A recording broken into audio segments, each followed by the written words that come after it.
мына 2 күндөн бери коммерциялык иштер боюнча талаштарды чечүү маселесинде эл аралык конференция өтүп жатат. Эл аралык конференция аябай жемиштүү болуп атат. Аябай мынау бизде болуп аткан ийгиликтер, кемчиликтер түз көрүнүп калат экен.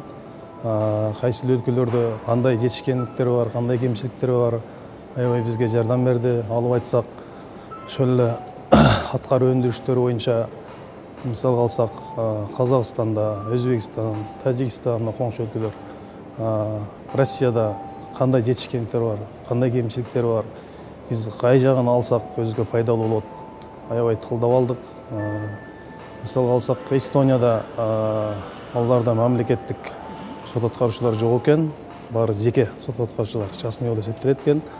Аябай кызыктырды. Эми алардын менталитети такыр башка болуш керек.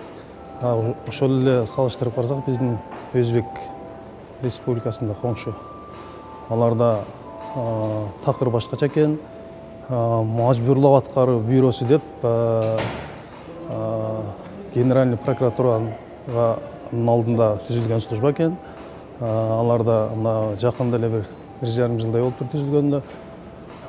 Ийгиликтер аябай чоң экен. Бизди аябай ошо кызыктырды да. Себеби ошол мурун булар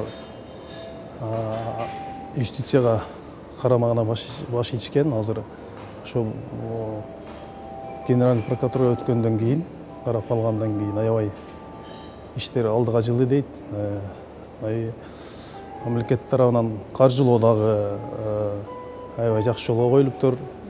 Бизде дагы өзүңүздөргө белгилегендей мына мамлекетибизде жүрүп жаткан соттук укуктук реформанын алкагында биздин республикада дагы бир катар иш аракеттер жүрүп жатат. Мен алып айтсам, биздин Ош областында аудио-видео жазуулар орнотулуп, биринчи этабы бүтүп, бир катар сот имараттарына коюлуп бүгүнкү күндө иштеп атат. Ошону менен бирге эле АИС программалары, автоматташтыруу, цифровизация дагы жүрүп, АИС автоматтык маалымат түйүнү область боюнча бардык райондук шаардык сотторго бүгүнкү күндө коюлуп, толук кандуу иштеп жатат. Бул келечекте сөзсүз жарандарыбыздын сот системасына болгон ишенимин күчөтүү, маалыматтарды үзгүлтүксүз өз убагында алууга шарт түзөт, жардам берет. Ушундай иш аракеттер болуп жатат.